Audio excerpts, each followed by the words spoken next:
Donc, je vais vous présenter notre conférencier qui est Patrick Latour, qui va nous parler du Collège Mazarin à l'Institut de France, un palais en révolution. Alors, Patrick Latour est conservateur en chef des bibliothèques, diplômé de l'École nationale supérieure des sciences de l'information et des bibliothèques, et il est actuellement adjoint au directeur des bibliothèques de l'Institut et plus directement chargé de la bibliothèque Mazarine. Et à la bibliothèque Mazarine, en plus, il a son petit domaine réservé, que sont les archives, les manuscrits et les objets. C'est-à-dire que c'est la crème de la crème, si je puis dire. Pourtant, à la bibliothèque Mazarine, il n'y a que de la crème. Voilà. Alors, il est membre de notre conseil d'administration, vous le savez, et vous le connaissez déjà, parce qu'il nous a fait 2 conférences. En 2011, il nous a fait une conférence sur une bibliothèque en son quartier, promenade au fil de l'histoire et des collections de la Mazarine. Et en 2015, il nous a présenté une enquête de la tour de Nesle au 19e et 20e siècle. Je pense que vous vous en souvenez aussi, il y avait eu beaucoup de monde et ça avait eu un grand succès comme la précédente, qu'il a présenté avec Valentine Weiss. Et donc, il a aussi, et je termine par ça, fait un ouvrage avec Isabelle de Commiou sur le 2e fondateur de la bibliothèque Mazarine, l'abbé Leblond, qui va nous occuper, mais je ne veux pas déflorer ce qu'il va nous raconter et je lui passe tout de suite la parole en le remerciant de sa présentation.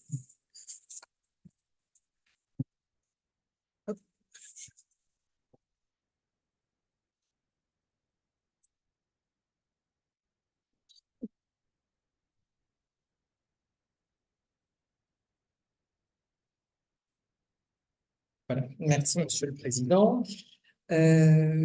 Donc oui, je vais parler de l'abbé Leblond, mais pas seulement de l'abbé Leblond, parce que l'abbé Leblond, c'est la bibliothèque, et là, le sujet est un peu plus vaste, c'est du Collège Mazarin au palais de l'Institut, enfin à l'Institut, un palais en révolution. Alors, en 1788, le Collège Mazarin fêtait son centenaire et à cette occasion, un élève, Auguste Jean-Baptiste de Faucompré, a rédigé un poème en l'honneur de Mazarin, en l'honneur du collège, le Carmen Seculare.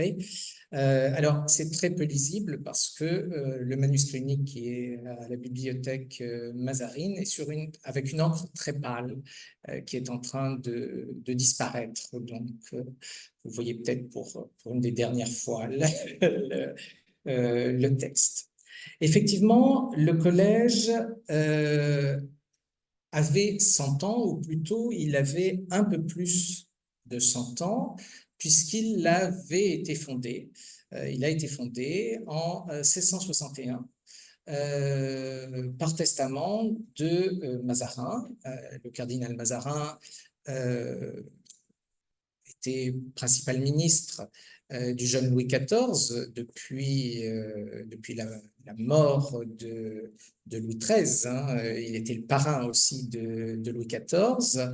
Et en 1661, à l'article de la mort, il dicte un codicille à son testament pour fonder un collège, le collège Mazarini, dans l'idée d'imiter un certain nombre de ses prédécesseurs, y compris étrangers.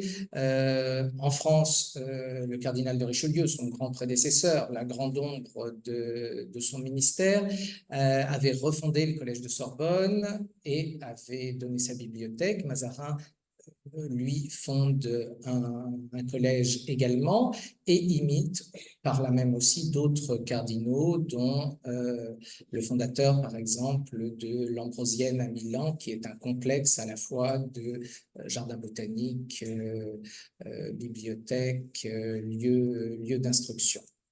Alors, ce collège prévu dans le testament, il est prévu pour accueillir notamment 60 boursiers venus de 4 régions qui ont été rattachées à la France sous le ministère de Mazarin, l'Artois et la Picardie, l'Alsace et le Roussillon. Et puis la 4e partie, c'est une partie de la Provence et des Alpes, du côté de Pignerol, augmentée, parce que Mazarin s'est souvenu sur son lit de mort, il n'est jamais trop tard pour le faire, qu'il était cardinal de la Sainte Église romaine, et donc il y a rajouté les États du pape, prudemment, donc le comtat vénécin et les États italiens du pape. Ces 4 régions, du coup, vont donner son nom au collège, qui sera connu alternativement pendant tout le XVIIIe siècle sous le nom de Collège Mazarin ou Collège des 4 Nations pour cet accueil de boursiers. Alors, un accueil de boursiers, c'est un acte philanthropique, c'est un acte généreux, mais en même temps, ce n'était pas dénué d'intérêt pour un Premier ministre, dans la mesure où ces régions venaient d'être rattachées au royaume et que l'idée était de leur donner une éducation parisienne et française pour qu'ensuite ils repartent dans leur province pour apporter la bonne parole, si j'ose dire.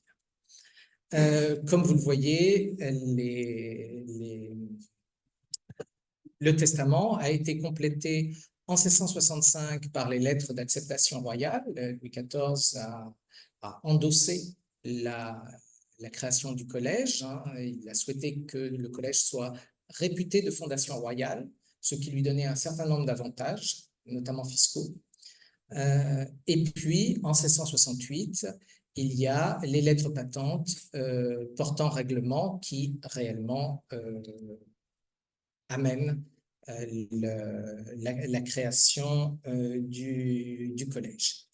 Alors, petit problème, si Richelieu avait refondé le collège de Sorbonne, il existait, il avait une existence physique. Le collège Mazarin, le collège des 4 Nations, lui, il n'existait pas. C'était une création purement virtuelle du cardinal sur son lit de mort. Et la première chose, c'est qu'il allait falloir le construire et trouver un emplacement pour le construire. Alors, Paris, à cette époque,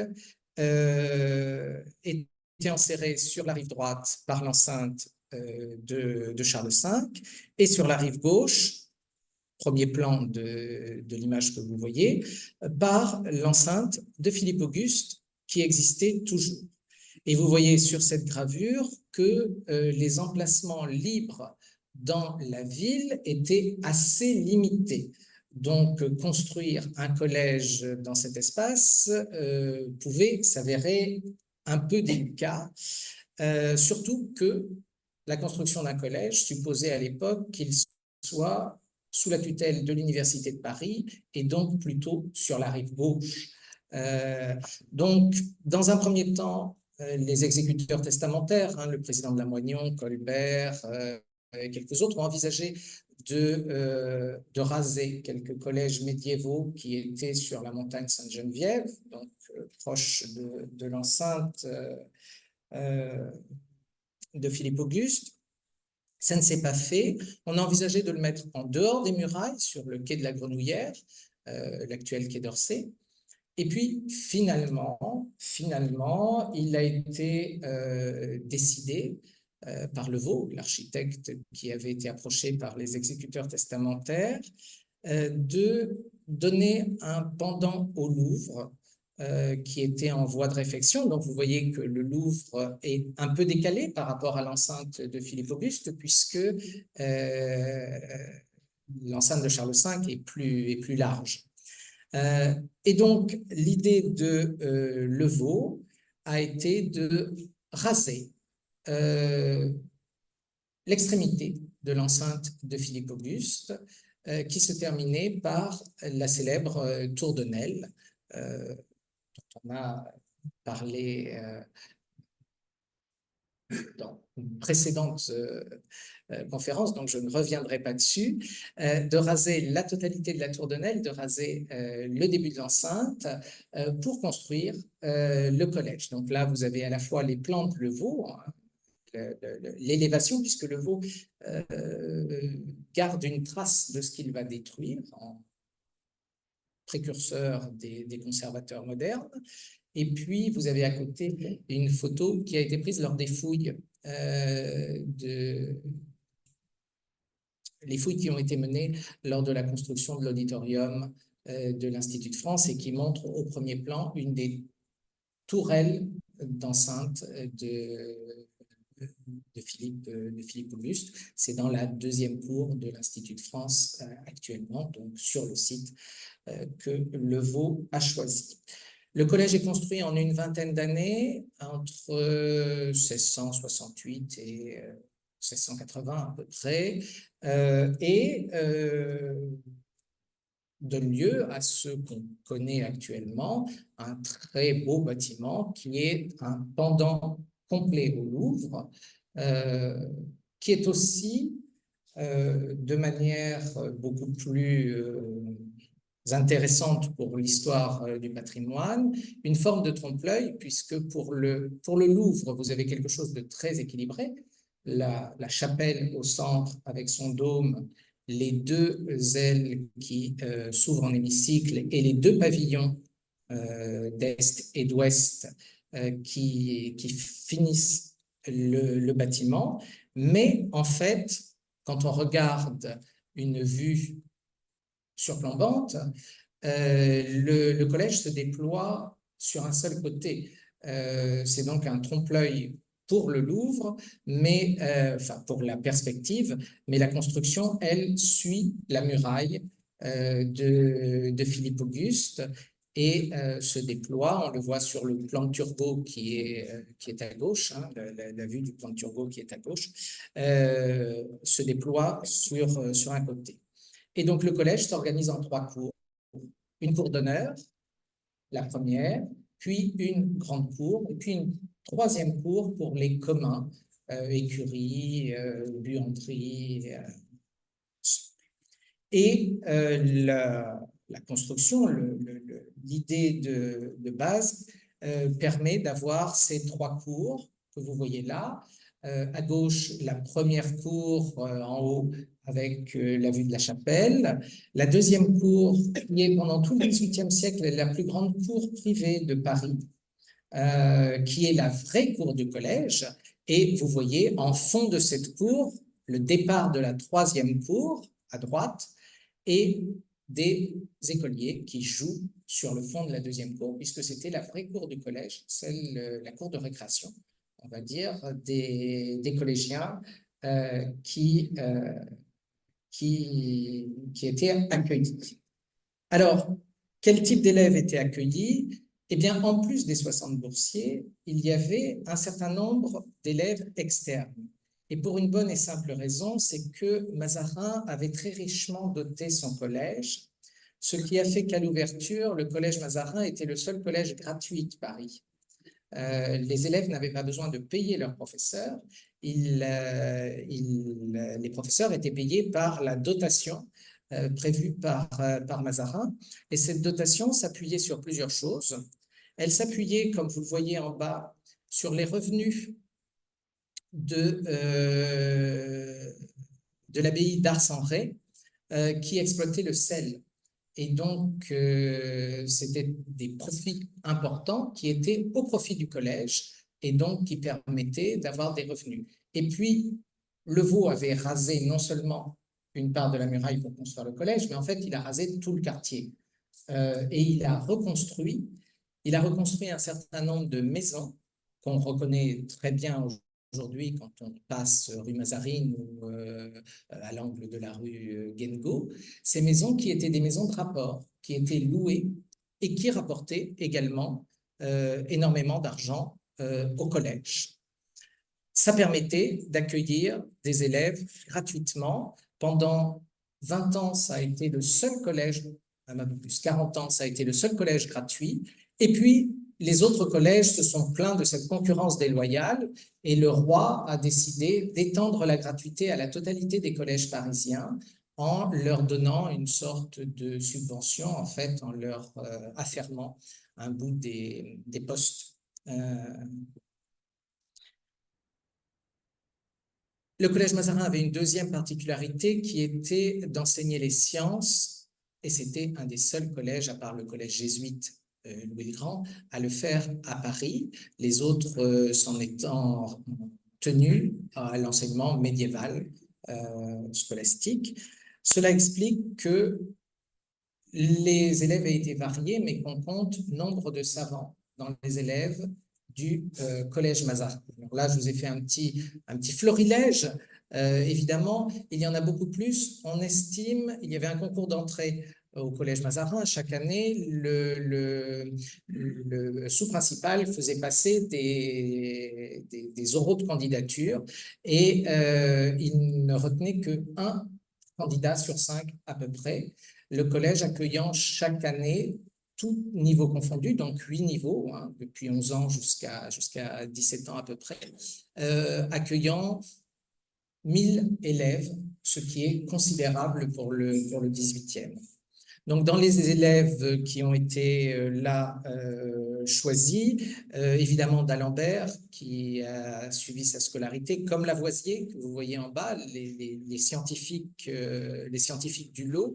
Jean-Sylvain Bailly, le premier maire de Paris, a aussi suivi les cours du Collège Mazarin et était astronome. Le Collège Mazarin était un collège qui avait un petit observatoire très bien situé, puisqu'il était situé sur le méridien de Paris, ce qui permettait des calculs faciles à une époque où le méridien de Paris était la référence, avant qu'on ne prenne Greenwich comme référence. Et puis d'autres élèves un peu moins, enfin tout aussi célèbres, mais dans d'autres domaines, le chevalier d'Éon, que vous voyez tout emplumé, semble qui était boursier. Le général révolutionnaire et d'Empire Kellermann, qui était lui aussi boursier venant d'Alsace. Et puis le grand acteur du XVIIIe siècle, Lequin, qui lui avait suivi, il était très pauvre, et il avait suivi les cours totalement gratuitement. Alors, je dis qu'ils étaient gratuits, mais il fallait quand même payer les fournitures scolaires et l'ensemble, et Lequin n'avait pas les moyens. Donc, il bénéficiait d'un système un peu curieux qu'on appelait les balayeurs, c'est-à-dire que les élèves vraiment pauvres étaient accueillis au collège et on leur fournissait les fournitures, mais en revanche, ils devaient garnir le poêle, nettoyer la salle, effacer le tableau et quelquefois servir de petits valets aux maîtres et régents. Alors, parmi les élèves célèbre, il y en a un qui a laissé une trace de son passage au collège, Louis-Sébastien Mercier, qui n'a pas du tout aimé sa scolarité, il faut bien le dire. Dans les tableaux de Paris, vous voyez le chapitre 405, hein, Collège des Quatre Nations, et vous voyez son commentaire, le plus beau, le plus riche, le plus fréquenté des collèges de l'Université de Paris, et en même temps, le plus pauvre en professeur habile et en écolier instruit. Et puis ensuite, il fait une description qui est apocalyptique où il parle surtout des châtiments corporels et du fait qu'on n'enseigne pas du tout des choses intéressantes. Il va reprendre, et c'est très intéressant, en creux, cette description du chapitre des Quatre Nations dans son ouvrage d'anticipation. C'est un des premiers romans français de science-fiction, hein, l'an 2040 ou Paris dans le futur, où il reprend la description du collège Mazarin, mais tel qu'il devrait être dans son esprit. Et vous voyez, c'est le deuxième texte où il dit qu'on a conservé le monument, on a conservé le nom, mais c'est un collège où on enseigne non plus le latin, mais les langues vivantes, où il y a un enseignement de la tolérance, du vivre ensemble. Ensemble, c'est sa vision idéale du collège qui, évidemment, en creux, montre combien il avait pâti et subi l'ensemble. Alors, le collège a duré jusqu'à l'époque révolutionnaire, évidemment, et les premières mentions de la Révolution, les décrets de 89, du 22 décembre 89, avaient placé les collèges sous la surveillance des autorités administratives, mais ça n'avait pas changé grand-chose pour le collège, sinon peut-être que les livres de prix ne portaient plus les armes de Mazarin, mais un beau sceau, la nation, la loi, le roi, qui était de meilleure loi d'un point de vue révolutionnaire. En fait, ce qui va changer les choses pour le collège, c'est deux aspects.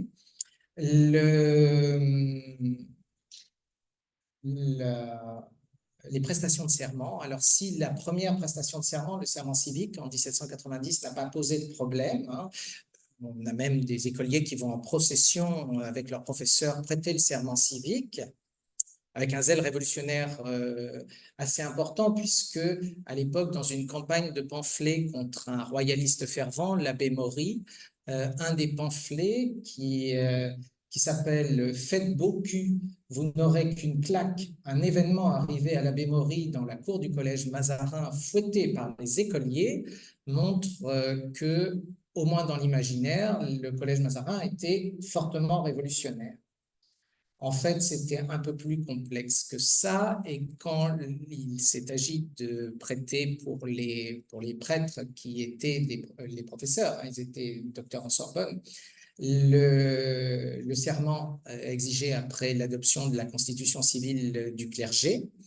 Un certain nombre ont refusé de prêter le serment et donc ont été renvoyés, ce qui a provoqué un monôme, une révolte. Les boursiers, notamment, se sont révoltés et ont séquestré le sous-principal, qui a porté plainte, mais qui a été secouru le lendemain par les externes venus lutter contre les internes, ce qui a fait que les autorités ont pris des mesures, et sur les 25 boursiers qui restaient encore au collège à cette époque-là, 24 ont été exclus, il n'en restait plus qu'un qui a pu poursuivre sa scolarité.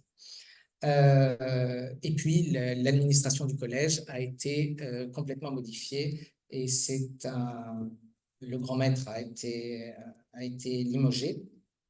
Et c'est un groupe de 4 personnes, hein, Leblond, bibliothécaire de la bibliothèque Mazarine, le chapelain Dupuis, qui avait prêté serment, et puis 2 professeurs, Schorn et Letellier, qui ont pris la direction du collège, qui a perduré,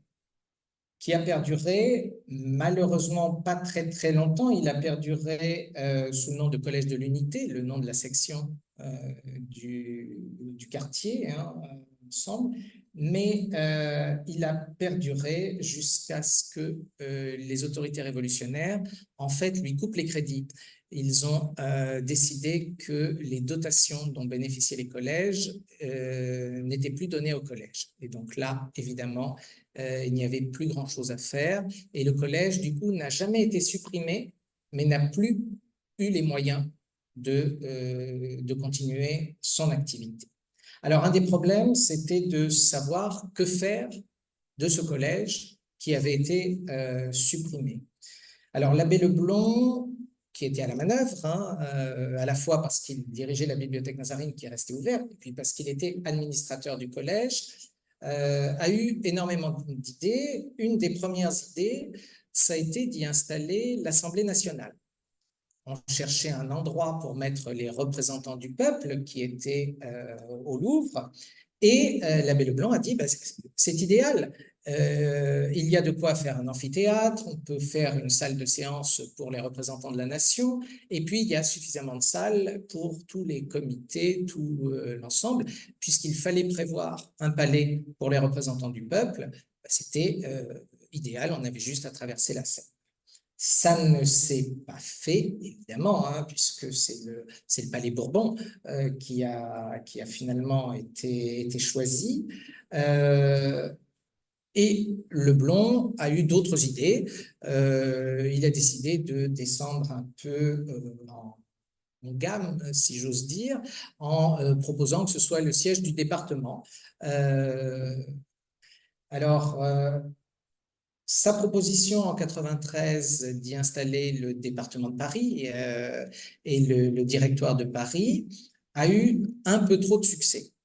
Parce que lui avait prévu, voilà, d'utiliser les locaux, mais de garder la principale partie. Mais un représentant du département est venu et a trouvé qu'effectivement, la partie qui donnait sur le quai, c'est-à-dire la bibliothèque Mazarine, était idéale et qu'il allait s'y installer incessamment sous peu, ce qui a obligé Leblond à faire une manœuvre inverse en envoyant un rapport disant que finalement, à la réflexion, c'était une très mauvaise idée, que c'était très mal isolé, il faisait très froid, qu'on entendait le bruit sur les quais, on ne pouvait pas travailler sereinement, que ça nécessitait énormément de travaux et que donc finalement, il ne conseillait pas vraiment au département de s'installer dans les locaux. Alors, il a été entendu, le département ne s'est pas installé, mais le collège a quand même été utilisé et pas de la meilleure manière pour Leblond, puisque le 4 avril 1794, le comité de salut public a décidé de faire du collège une prison révolutionnaire, des nombreuses prisons révolutionnaires qui accueillaient entre 100 et 400 prisonniers à la fois, là où il y avait 60 boursiers seulement dans l'ensemble. Donc, pourtant, une prison n'est pas un hôtel 4 étoiles. Parmi les prisonniers qu'on a pu identifier passer par cette prison, vous savez, c'est un peu difficile, on n'a pas vraiment de sources, et puis les passages étaient malheureusement assez courts dans les prisons révolutionnaires. On a Madame de Tourzel, la gouvernante des enfants de France, qui a passé 3 ou 4 jours à la prison des 4 Nations avec sa fille. Le docteur Guillotin, avant de tester sa machine, François de Pange, Benjamin Constant, un espion anglais, Nicolas Madjet, des députés montagnards impliqués dans une insurrection, on appelait les Crétois, et parmi les prisonniers, on va dire, célèbres, on retrouve David, le peintre David, qui a, lui, retrouvé quasiment des locaux qu'il connaissait bien, hein. Il avait été élève, donc il retrouvait comme prisonnier des locaux qu'il avait fréquentés à 15 ans environ. Il n'y a pas passé très très longtemps, hein. Il a été libéré après une semaine, il y a eu une pétition de ses élèves. Il a profité de son passage, malgré tout, pour faire une série de portraits de ses co-détenus. Donc on connaît, là je vous en ai mis quelques-uns, des portraits qui sont tous sur le même style de prisonniers à la prison des 4 Nations qui ont été faits par David pendant son séjour. Alors, on en connaît 9, peut-être qu'il y en a plus, parce que, voilà, il y en a un seul, je crois, ou 2 qui sont en main privée, les autres sont en collection publique aux États-Unis et en France.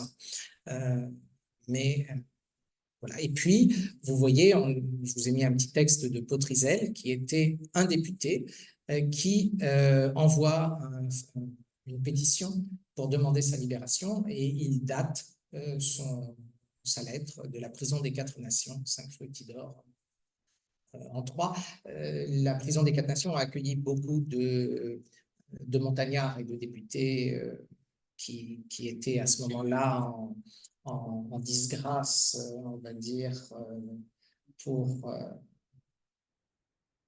l'ensemble. Alors, la prison a été désaffectée en décembre 95, donc vous voyez, elle n'a pas duré très très longtemps, elle a duré 1 an à peu près ensemble.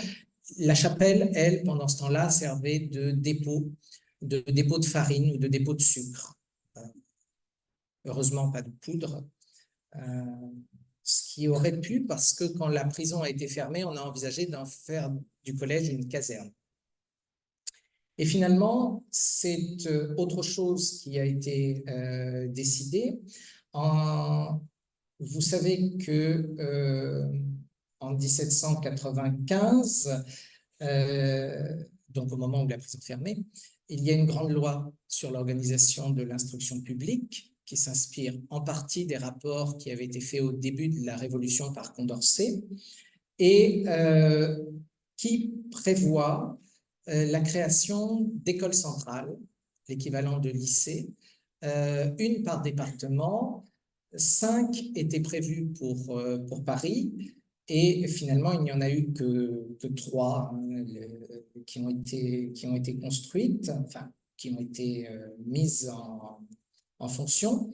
Et le premier prairial en 4, donc en 96, le 20 mai 96, est ouverte l'école centrale des 4 nations, le collège retrouvant sa fonction d'enseignement. C'est une des 2 qui ouvre à cette date-là, l'autre étant l'école centrale du Panthéon, qui s'installe dans les bâtiments de l'abbaye Sainte-Geneviève. C'est l'embryon du lycée Henri IV actuel. Alors, il y en aura une 3e qui s'installera l'année suivante, en 1797, dans l'ancienne maison professe des Jésuites, rue Saint-Antoine, rebaptisée Saint-Louis de la Culture, et qui est, elle, l'embryon du lycée Charlemagne, sur la rive droite. Alors, c'est un enseignement de bon niveau. Hein. Parmi les professeurs, vous avez Moreau-le-Jeune pour le dessin, Alexandre Brognard pour l'histoire naturelle, les mathématiques, c'est Sylvestre François Lacroix, dont vous avez les éléments d'algèbre là, et qui a été un professeur de mathématiques dont les œuvres ont été rééditées jusqu'à la fin du 19e siècle. Donc, c'est une source importante. Pour les belles lettres, Aubin de Saint-Minin et quelques autres. Et cette école, installée donc en 96, va rester dans les bâtiments du collège jusqu'en 1802, 1801 en fait, où elle va migrer pour rejoindre le collège du Plessis, un des petits, enfin, à l'époque, une partie de ce qui est aujourd'hui le lycée Louis-le-Grand. Ce sera l'embryon, d'ailleurs, ça va fusionner avec l'Institut des boursiers, le Prytanée français, pour faire Louis-le-Grand. En effet, il faut faire la place à d'autres écoles qui, elles, étaient jusque-là au Louvre, les écoles d'art, les écoles spéciales d'architecture qui étaient au Louvre avec l'Institut, on y reviendra, et comme il faut faire de la place pour le Louvre et les collections napoléoniennes qui se déploient, les écoles vont transiter, l'école de peinture et de sculpture et puis l'école d'architecture qui vont arriver. Et donc là, elles vont s'installer dans le collège et on a un certain nombre de traces figurées, contrairement à la prison ou à l'école centrale. On a des ateliers. On a des ateliers qui ont été peints. Donc là, vous avez un tableau de Cochereau, l'atelier de David, qui est dans une des salles du collège Mazarin. Et vous avez, de la même manière, l'atelier de Gros, les élèves de Gros, ou en arrière-plan, là on voit très bien la coupole, le tambour de la coupole, ce qui permet de situer l'ensemble. Alors, il y a quelques autres tableaux, hein, je ne les ai pas tous faits, mais par exemple, l'atelier d'Houdon, du sculpteur Houdon, qui est aussi ensemble. Alors, vous voyez que c'est très réaliste, puisque les deux tableaux de Boilly, qui sont à des années d'intervalle. Alors, il y a un peu plus de sculpture dans le fond, parce qu'évidemment, Houdon a accumulé, mais pour le reste, la décoration est la même. On retrouve l'ensemble. Alors, les modèles ne sont pas les mêmes, hein. Dans un cas, c'est un Auguste Savant, je crois que c'est la Cépède de mémoire, et dans l'autre, c'est un modèle pour l'antique qui est complètement différent.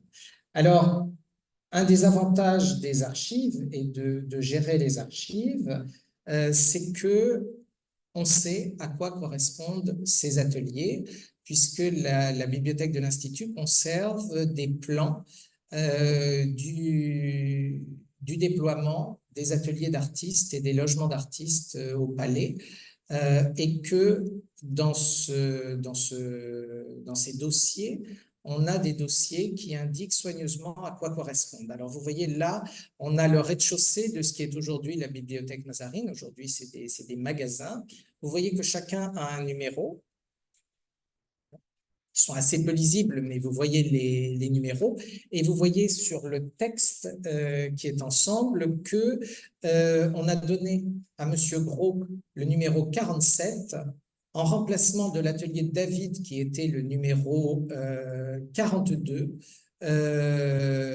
Et donc, on peut les situer. Et ça correspond, quand on est sur place, aux vues qu'on a vues dans les tableaux, hein, l'atelier de Gros, on voit le tambour, et dans l'ancienne salle de mathématiques du collège, pour ceux qui connaissent l'Institut aujourd'hui, c'est le salon Bonnefous, hein, qui était l'atelier de Gros.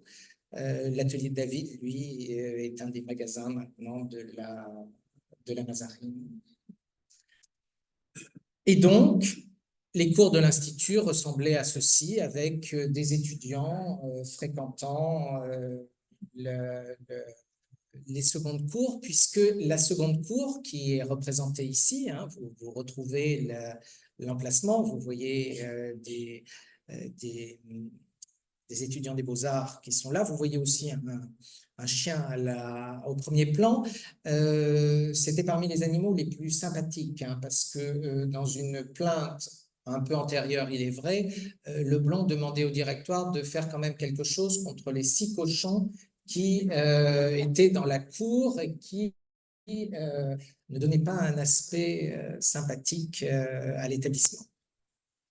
Cette deuxième cour était elle aussi utilisée à la fois par des loges d'artistes au deuxième étage pour les concours, et puis par des ateliers et des modèles. Et on y a aussi amené à d'autres moments d'autres aspects. Vous voyez en bas, Commission d'Égypte. On y reviendra, elle aussi avait transité depuis le Louvre, hein. C'était la commission qui était chargée de la publication, de la description de l'Égypte et de la publication de toutes les notes prises par les savants à la suite de l'expédition de Bonaparte. Pendant ce temps-là, la bibliothèque restait, elle, en activité, et même en très grande activité grâce à l'abbé Leblond, qui ne s'était pas contenté de jouer les agents immobiliers pour essayer de trouver des remplaçants au collège, mais s'était occupé de garnir sa bibliothèque.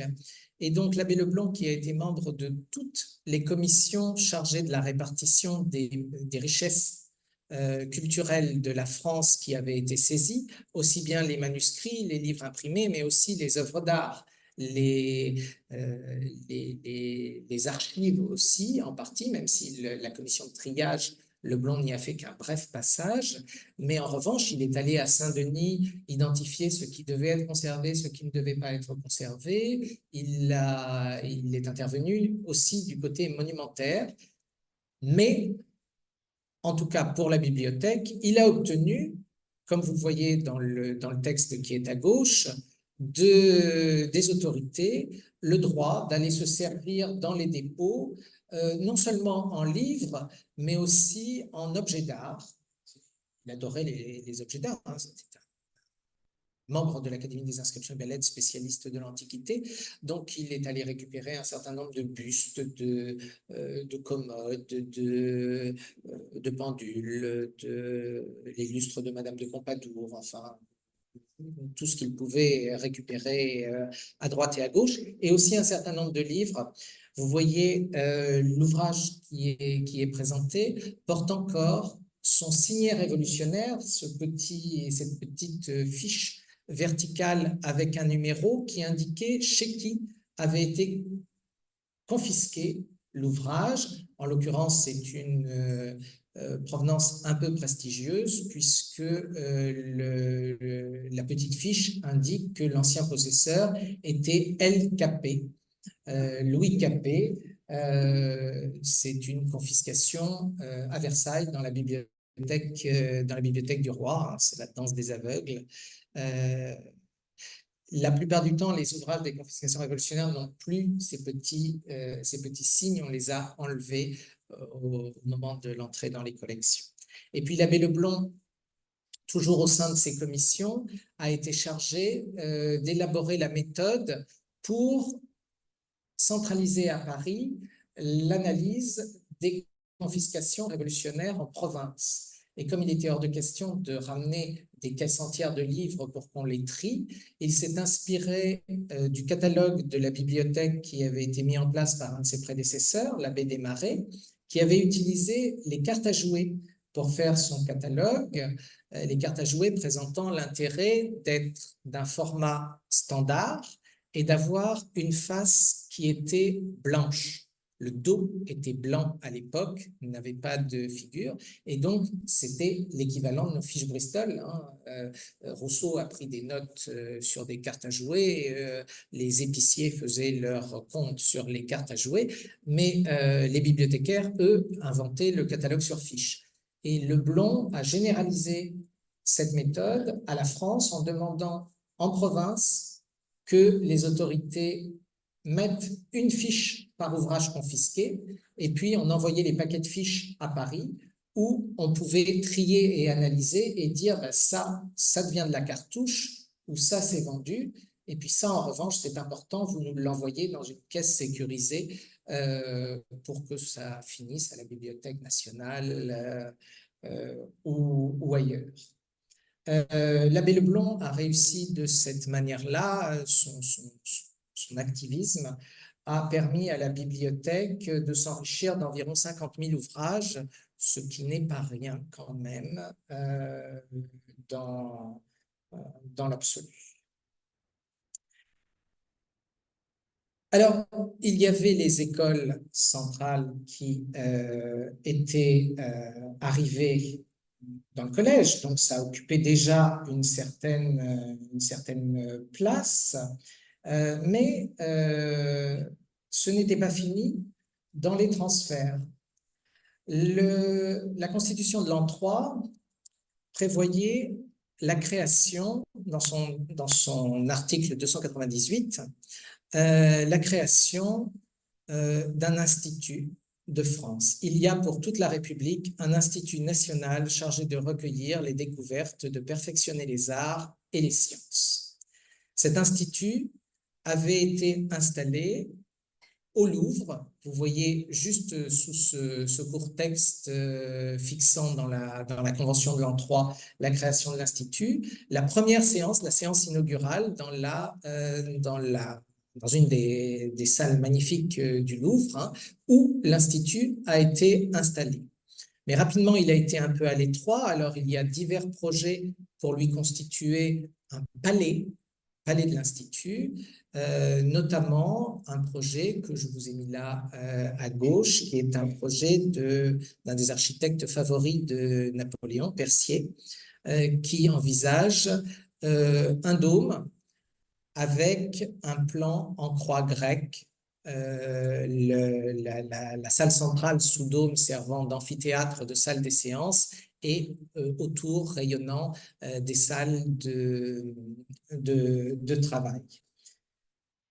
Alors, c'était un peu cher de prévoir ce palais, et puis ce n'est pas une priorité du moment.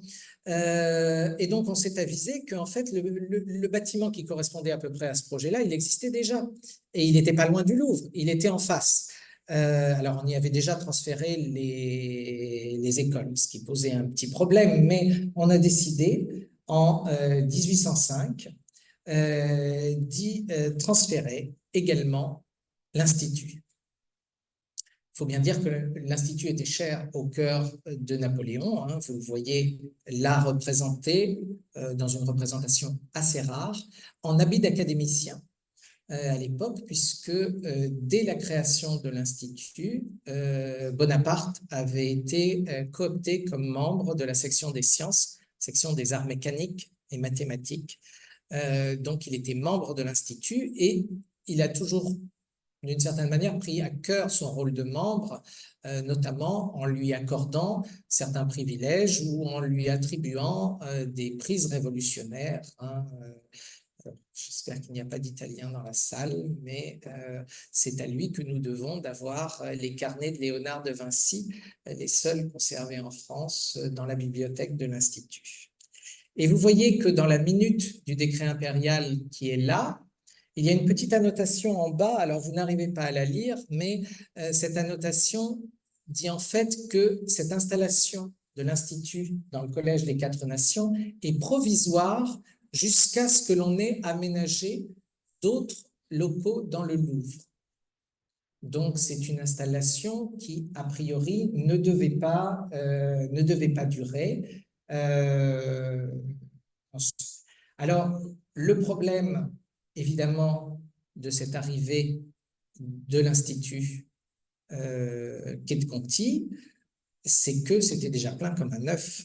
Et donc, ça a posé un certain nombre de problèmes qui ont obligé l'architecte du bâtiment, Vaudoyer, à faire des aménagements et des ajustements pour que l'Institut puisse s'y installer.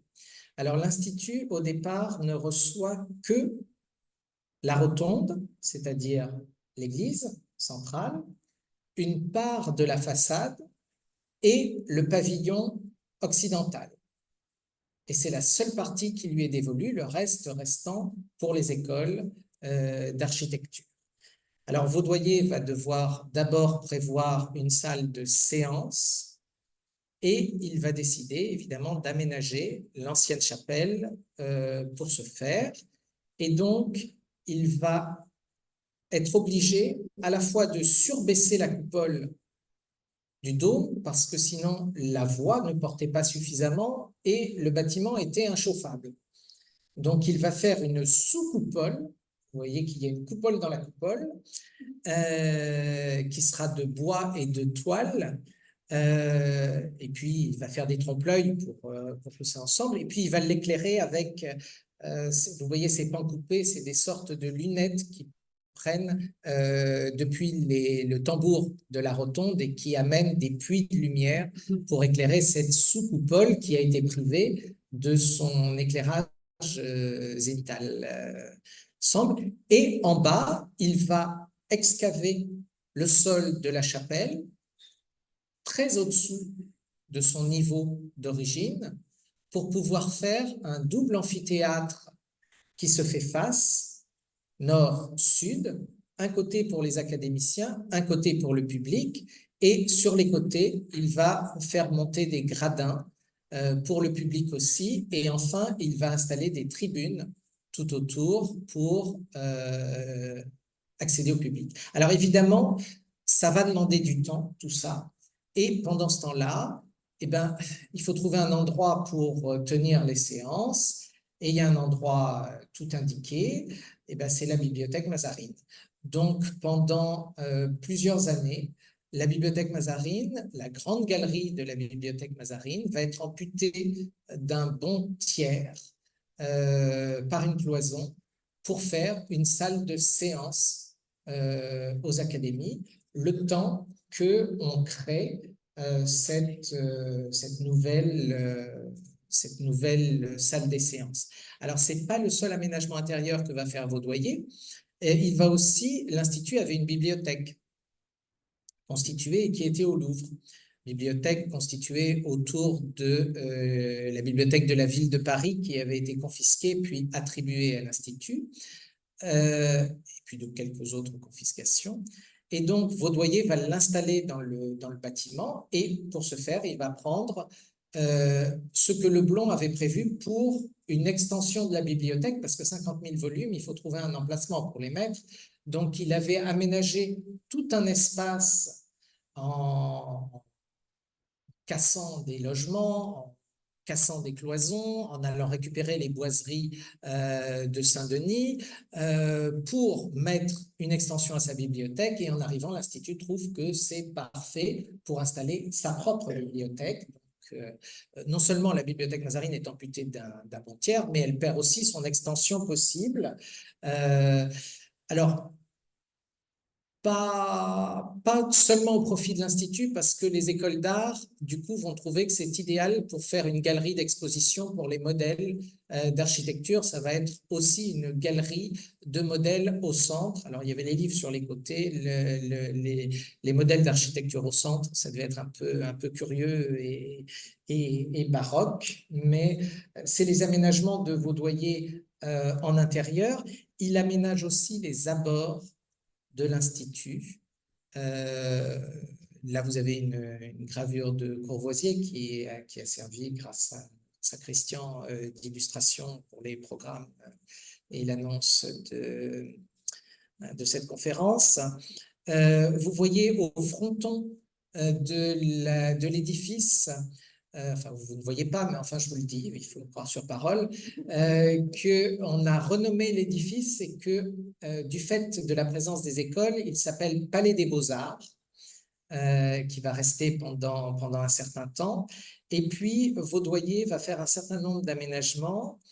Il va ouvrir dans les deux pavillons la première travée proche du quai pour le passage des piétons, de manière à libérer le quai qui était très encombré et que les véhicules puissent passer sur le quai qui était moins large qu'aujourd'hui. L'élargissement du quai aura lieu 50 ans plus tard environ. Et donc, Vaudoyer fait ouvrir le pavillon occidental et le pavillon oriental. Vous le voyez sur la gravure, il y a une des travées qui n'a pas l'appui de fenêtre qui est ouvert pour passer. Vous voyez aussi sur la gauche de la gravure une petite guérite qui est l'octroi de la passerelle des Arts. Entre 1801 et 1804 a été construite cette passerelle qui est le premier pont métallique de Paris entre le Louvre et justement ce qui en était finalement son extension, puisque tout ce qui était au Louvre avait été envoyé quai de Conti. Donc on maintenait le lien par cette passerelle qui était réservée aux piétons, qui était aménagée en sorte de jardin suspendu avec des bacs d'orangers et des bancs, mais qui était payante, d'où les deux guérites d'octroi des deux côtés. Et puis Vaudoyer a installé aussi des fontaines aux angles du bâtiment avec des lionnes qui crachaient l'eau dans les fontaines. Alors les fontaines ont été arrêtées au 19e siècle. Les lionnes sont restées jusqu'en 1948 et sont maintenant, si on ne les a pas bougées, elles doivent être à Boulogne-Billancourt, dans un square quelconque. On les a mises en captivité là-bas. C'est aussi lui qui, derrière l'Institut, va faire raser quelques maisons pour faire une petite place et donner une respiration, c'est l'actuel square Gabriel Piernet qui est derrière. Donc, Vaudoyer pense le bâtiment de manière globale, non seulement l'intérieur, mais l'extérieur. Néanmoins, il ne peut pas faire des miracles. Et donc, c'est l'Institut qui va mettre une certaine pression pour s'installer vraiment dans les locaux. Mais pour ça, il faut attendre la restauration. Durant les 100 jours, Napoléon décide de l'installation définitive de l'Institut Quai de Conti. Et dans la foulée, en 1916, Louis XVIII prend un certain nombre de mesures, dont la première est le transfert des écoles d'art depuis l'ancien collège Mazarin jusqu'au musée des monuments français qui vient de fermer dans l'ancien couvent des Petits Augustins. Et donc, c'est la décision de créer l'École nationale supérieure des beaux-arts actuelle. Mais là encore, ça va prendre un certain nombre d'années d'aménager cet espace pour devenir une école. Et il faut attendre la monarchie de Juillet pour que les derniers ateliers quittent définitivement le quai de Conti. Dans le même temps, Vaudoyer, du coup, gère un jeu de dominos. Les écoles quittent l'ancien collège, libèrent de l'espace, donc il peut créer une salle des séances dans les espaces libérés. En fait, il va réutiliser dans un premier temps l'ancienne salle des actes du collège, puis ensuite il va récupérer l'emplacement de la commission d'Égypte, qui repart, elle, à la Bibliothèque nationale. Et donc, il va y avoir 2 salles de séance successives dans l'aile Levaux, la grande aile datant du collège, ce qui libère la bibliothèque Mazarine, qui peut retrouver toute sa galerie et donc tous ses lecteurs, ce qui fait qu'il faut lui trouver un nouvel accès, l'ancien escalier en bois devenant vraiment périlleux pour les lecteurs selon des rapports de l'époque. Et donc, il va y avoir un projet de Léon Bié de gagner sur une petite courette intérieure pour faire l'entrée actuelle de la bibliothèque Mazarine, ce très bel escalier inscrit dans un ovale sous dôme et verrière d'éclairage zénital pour donner une entrée à la bibliothèque Mazarine qui prend du coup sa forme quasi définitive. Vous voyez à côté l'ancien plan où il n'y a pas vous voyez que le petit escalier avait une cour derrière et en fait Bié va gagner sur cette partie-là pour faire l'escalier en ovale. Et puis en haut, vous avez une gravure qui représente la bibliothèque Mazarine au XIXe siècle et au-dessous, la bibliothèque de l'Institut au XIXe siècle, puisque elle va enfin pouvoir devenir une vraie bibliothèque. La galerie d'architecture et de modèles partant avec les écoles pour les beaux-arts. Donc, du côté bibliothèque, on est à peu près en ordre de marche. L'Institut se déploie.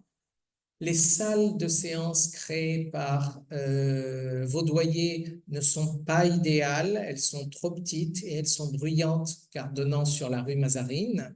Et donc, finalement, c'est son neveu et successeur, Hippolyte Lebas, qui va être chargé de créer un espace plus vaste pour les séances de l'Institut, d'autant plus que en 1832, une 5e académie, puisqu'elles avaient retrouvé leur nom sous la Restauration, une 5e académie, l'Académie des sciences morales, a été créée pour s'adjoindre aux 4 déjà existantes, donc il fallait encore plus de place pour travailler.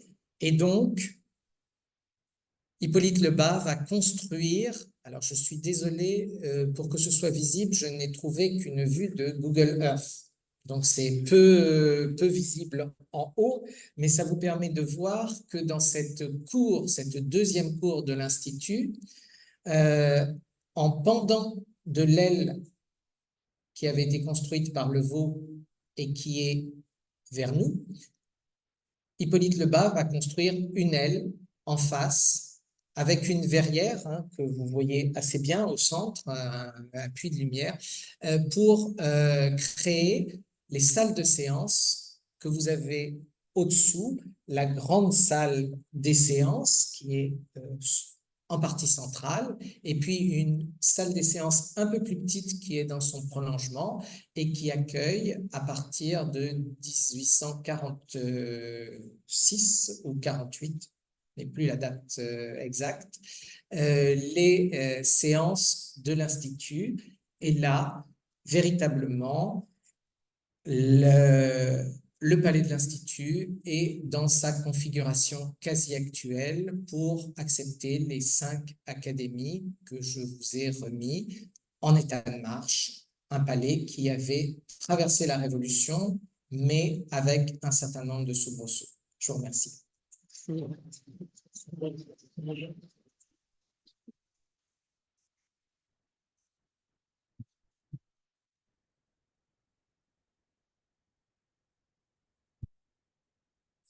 Merci, Monsieur Latour, pour cette présentation qui fait que maintenant, lorsque nous penserons à l'Institut, lorsque nous passerons devant l'Institut, lorsque parfois même, ou la bibliothèque Mazarin, ou lorsque nous irons à la bibliothèque Mazarin, vous les verrons d'un autre œil, avec toute cette histoire que nous ignorions et les vicissitudes des bâtiments. Évidemment, dans la grande cour, il n'y a plus de jeunes écoliers qui jouent, je ne sais pas, au ballon. Mais enfin, les académiciens se promènent. Voilà. Est-ce qu'il y a des questions?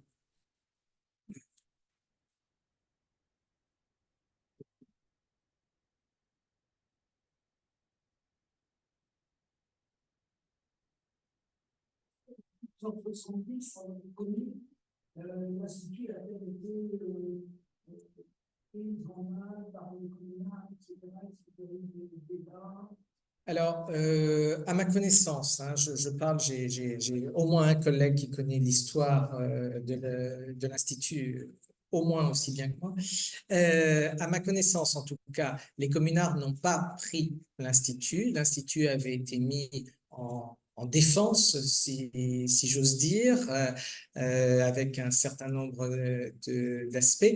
La bibliothèque avait été fermée. C'est un des rares moments dans son histoire où la bibliothèque Mazarine a été fermée au public. Néanmoins, il y avait une présence sur site, ce que les collègues des archives ou des bibliothèques connaissent bien en période de crise, avec des magasiniers qui sont restés. Et les seuls dégâts qu'on a eus, c'est des éclats d'obus qui ont atteint les toitures de l'Institut, côté Seine, et qui ont généré un départ de feu qui a été rapidement maîtrisé par les 2 magasiniers, les magasiniers Mel et Boudillon, qui ont été récompensés pour cela et cités à l'ordre de la nation pour avoir sauvé le bâtiment. Mais les communards ne se sont pas aventurés. Alors, ils ont nommé un nouveau directeur, le directeur de la bibliothèque Mazarine, Sylvestre de Sacy, avait quitté Paris. Il était dans sa résidence de campagne. Et la commune a nommé Benjamin Gastineau, qui était le commissaire à l'instruction de la commune comme conservateur temporaire de la bibliothèque Mazarine. Évidemment, il n'y avait plus de séances académiques.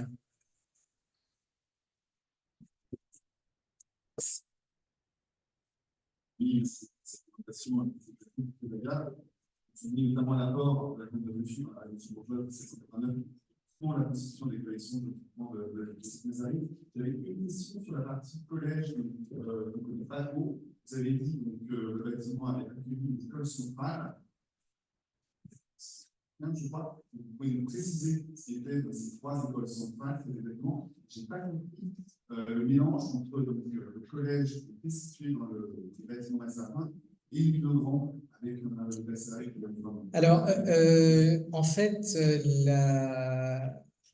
les écoles centrales, c'est dans le plan d'instruction qui est prévu par Condorcet en 1790, il y a un certain nombre de niveaux d'instruction de l'école primaire à justement déjà la préfiguration de l'institut en passant par divers niveaux.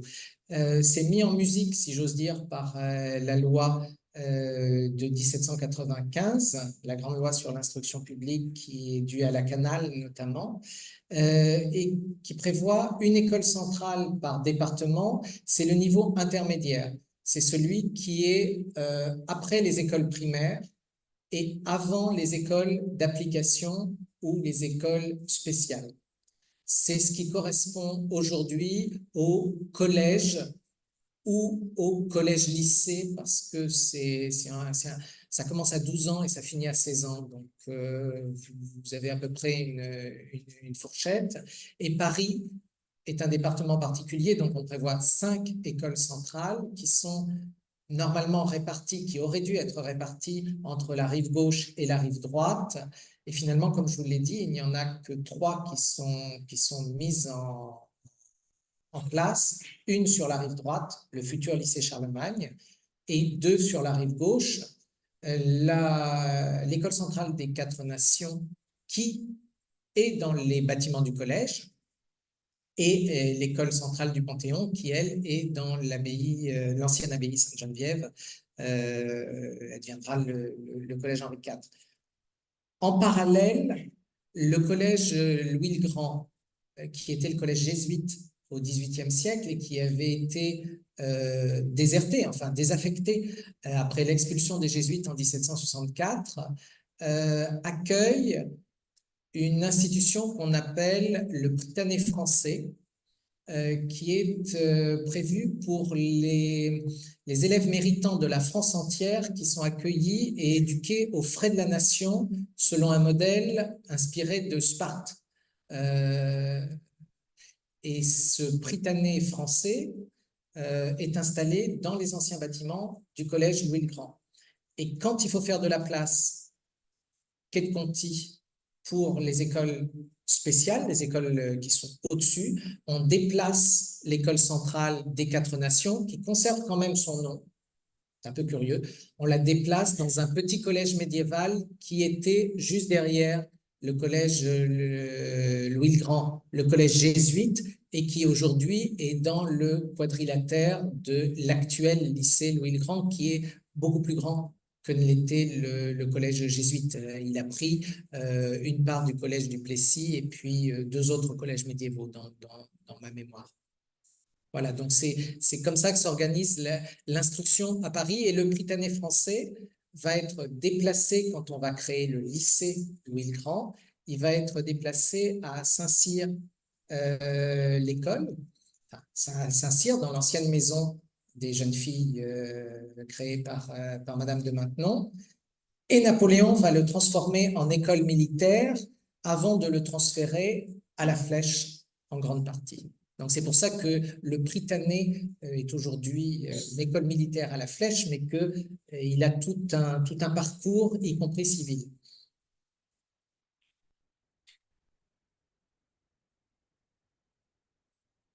Merci encore. Bon, félicitations.